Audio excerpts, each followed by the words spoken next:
Tuesday ba ngayon? O Tuesday afternoon na. So ayan, time check, 12, magto-12 yata. Wait, gamit ko kasi yung cellphone. 12:25.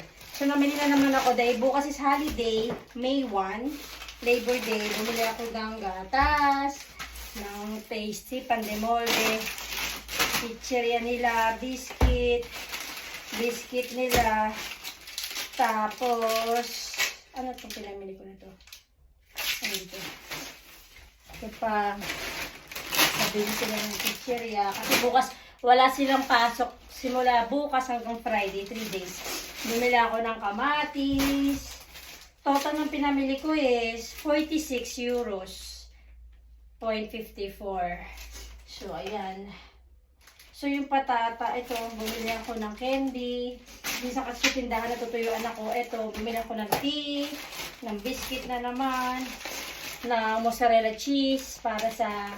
Ang menu natin for today is pasta sardines. O, diba? Pasta sardines. Para maiba. Bumili ako ng Philadelphia. Ang Philadelphia, medyo mahal to eh. Nasa na ba yun? 2.68 €.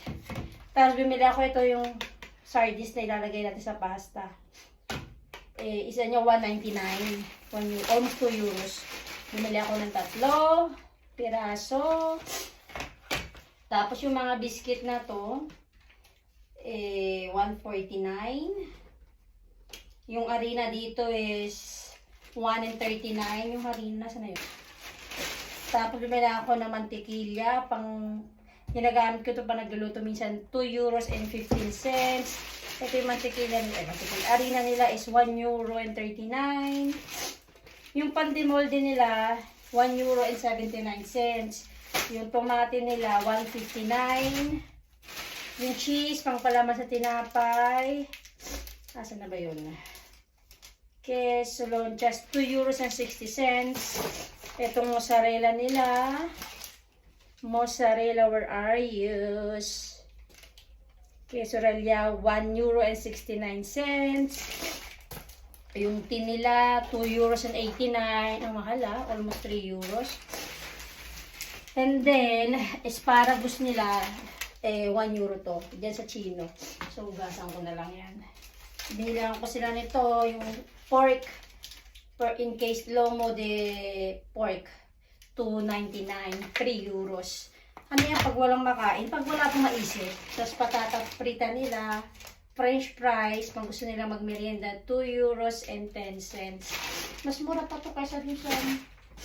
Binilang ko sila nito. Yung juice nila. Parang Actimel dito. Yung pangalan nito.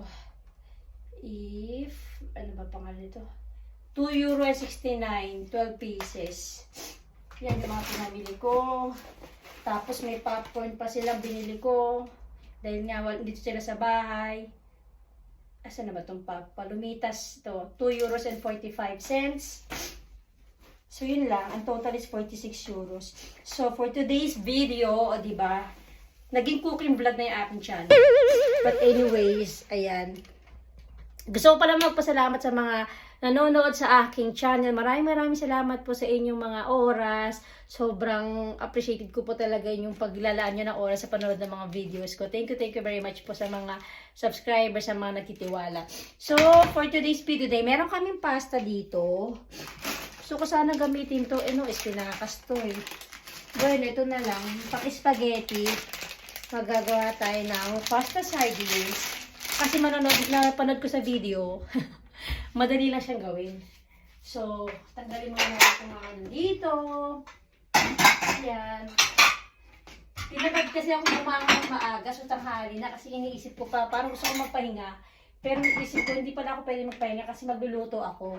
Kailangan ko magluto kasi pag hindi ako nagluto, wala silang kakainin.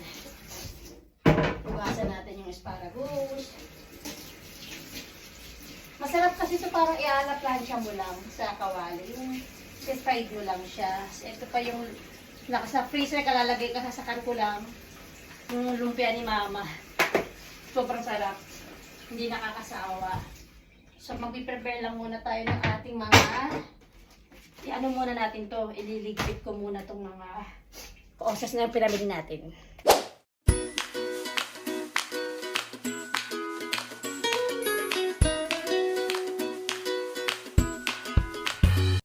guys, na-prepare ko na yung ating mga ingredients. Yung ating 3 cloves of garlic. Yung 1 medium onion. Kasi masyadong malaki yung isang buo. So, hinati ko lang siya yung half medium onion. And 3 pieces of tomato. So, ito yung nagamitin natin na sardines natin. Itong kalbo, baho, and sal. So, ibig sabihin ng baho and sal, konti lang yung kanyang salt. Sardinas, kasi ang daming option dun, kaya hindi ko alam. So, tiranan ko muna yung asawa kung anin ba. So, ito yung sinabi niya, 3 pieces. And then, ito, 1 kilo of spaghetti. So, first, and then, syempre yung ating salt, and then yung pepper. So, first, magpapakulo muna tayo sa ating kasirola. Unahin muna natin yung pasta natin. Papakulo muna tayo dito ng tubig. Lalagyan muna natin ng aseite, ng oil yung itong pan natin. Para hindi magdikit-dikit yung ating pasta. Yung aseite de oliva. Ayan. Ayan. Konti lang naman. And then, lagyan din ng konting salt para may Hindi ko alam kung gano'n na ginagawa niyo. Pero lagyan ko na ng salt para may lasa. Antay na siya mag-boiled and then lalagyan natin yung pasta natin. So, yung kumukulo na siya, guys. So, bawas na pala tong isang plastic na to. Bawas na siya. Pala siya 1 kilo. So, hindi ko alam kung ilang piraso. Nakalagay ito 9 minutes natin siya i-boiled.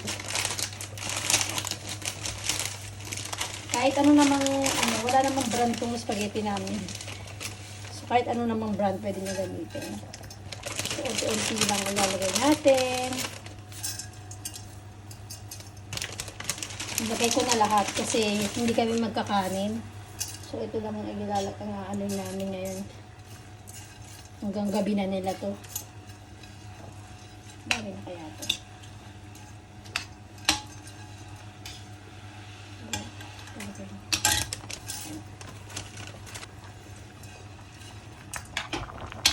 Ayan. Nakalagay 9 minutes. Lagay natin ng 9 minutes. 9 minutes. Ayan. Takpan muna natin. And then, syempre, kailangan halu-haluin natin ito kasi nga baka, meron naman siya aseite, hindi naman siya magdidikit-dikit. Takpan muna natin, antayin natin ng 9 minutes. Pag pinapakuluan natin yung pasta, ilagay naman natin ito sa kabila yung magigisa na tayo ng ating mga ingredients. Painit na tayo ng aseite, ng oil, olive oil.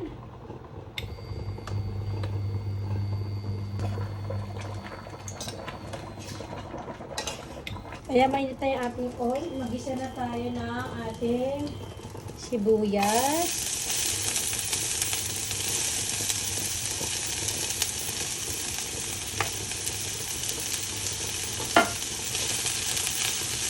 Alam niyo, nagkaroon din ng advantage yung pagka-uwi ng asawa ko sa Pilipinas. Kasi natuto akong magluto. At least nakakaraos kami sa araw-araw. Napagtsatsagaan naman ng mga anak ko yung mga lasa ng niluluto ko. Salamat sa Diyos. Isip muna natin itong ating pasta. Sakto lang naman yung dami nito.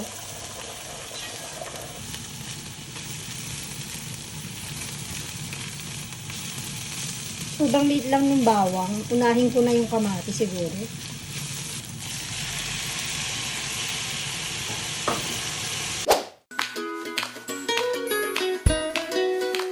Lagay na natin yung ating garlic.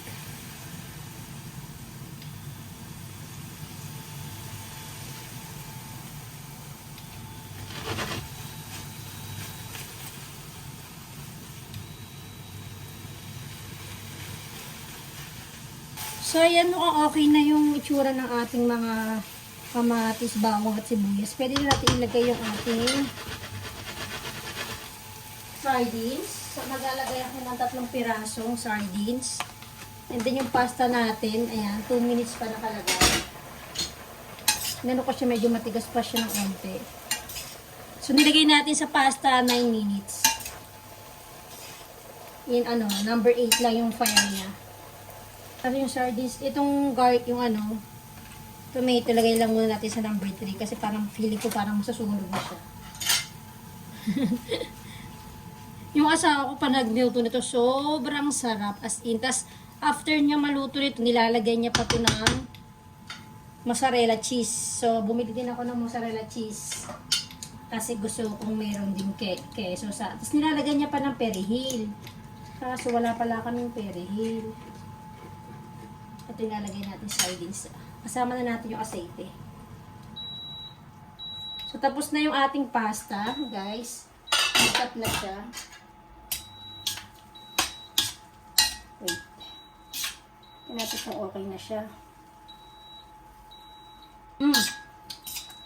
Sakto. Sakto yung pasta natin. Lagyan muna natin tong ating mga sardines. Sa isang can pala is, ilang peraso to? 1, 2, 3, 4, 5, 6 pieces. Pieces na sardines ang laman niya. Meron din yung masarap na sardines, yung bonito. Ay, sardines ba yun o atul? Basta, ay ko. Ang daming sardines. Parang dami naman yata kung lalagay tatlong lata. Siyempre, bago ako nagluto nito, nanood muna ako sa YouTube. Kasi first time ko itong lulutuin. Nakalagay doon, ginisa niya, tapos tinanggal niya yung mga tinik. Hindi ko alam kung ilalagay ko lahat ng sardines, no? Palagay nyo. Lagay ko na lahat, no? Mas madami, mas masarap, di ba? Lagay na natin lahat ng sardines. Hinto siya kaliit, oh. So, ay nilagay na natin yung 3 lata natin ng sardines. Igisa lang natin siya. And then, yung pasta is tatanggalin ko sa water. Medyo mainit.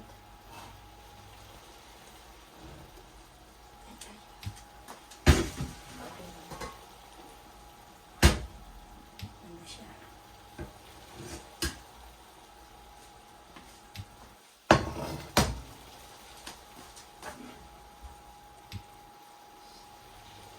Maganda siya. Maganda yung mixture ng ating pasta. Lagyan natin ang tubig.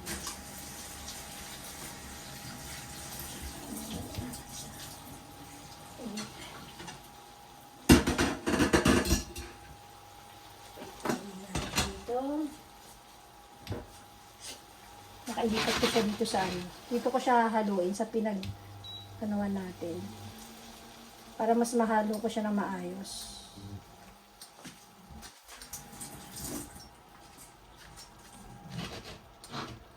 Pero kailangan ko tanggalin yung tinik.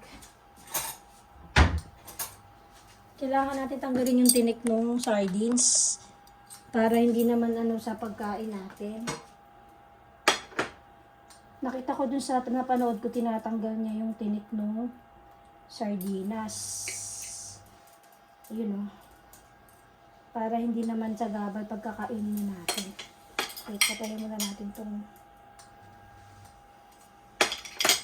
Hindi ko pa pala nalalagyan ng timpla. Hindi ko pala titimplahan to. So, yun, tanggalin muna natin yung mga tinik ng sardinas.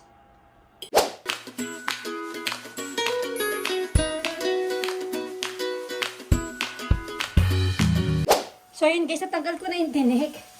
Matrabaho lang siya. Tapos isalin na natin siya dito. Saka natin siya lalagyan ng mga salt. And then, okay lang madurog siya kasi madudurog din naman niya. So, ito na yung tinik na natatanggal natin. Lagyan na natin siya ng salt and pepper. Salt. Wala kasing perihil eh. Ano ba yung perihil sa ano? Perihil din eh.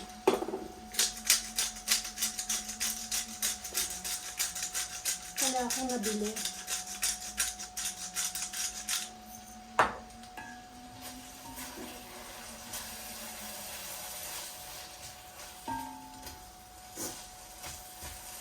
Saka natin ilagay yung ating pasta. Lagyan natin lahat ng pasta. Ubos na yung pasta natin.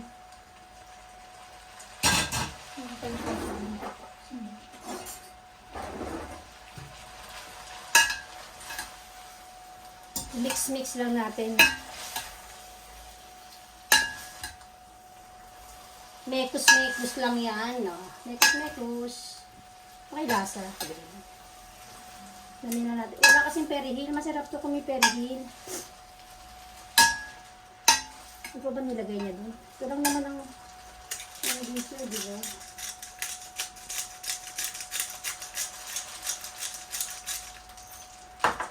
And then, ito dito.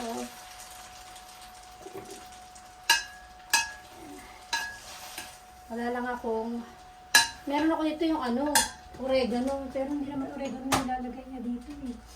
Perihil dapat. Asa ko yung perihil?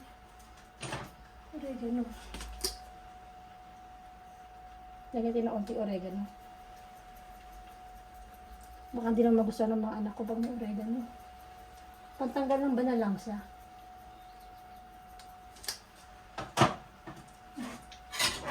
Mga spicy siya dito. Ano naman to? Ito.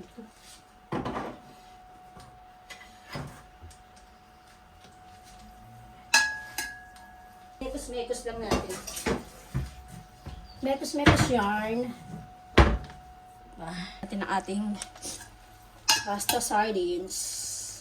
Gusto ko to eh, yung ginagawa niya. Tapos, lalagyan lang natin ng, wala lang tayong pala bumili ako. Nalimutan ko. Yung celery.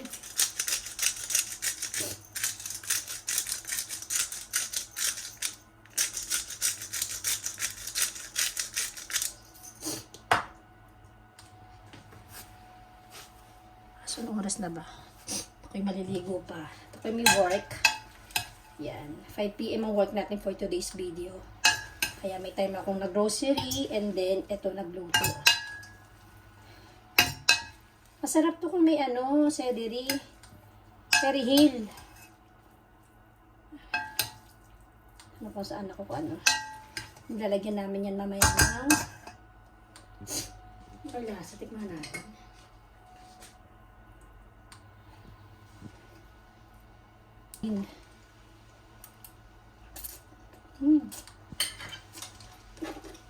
Sarap naman siya.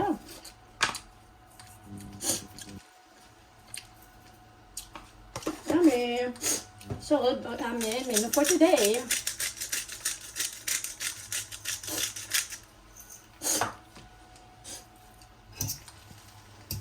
Kailangan ko lang bumili ng perihil. Yummy. So, dan ang ating pasta sardines.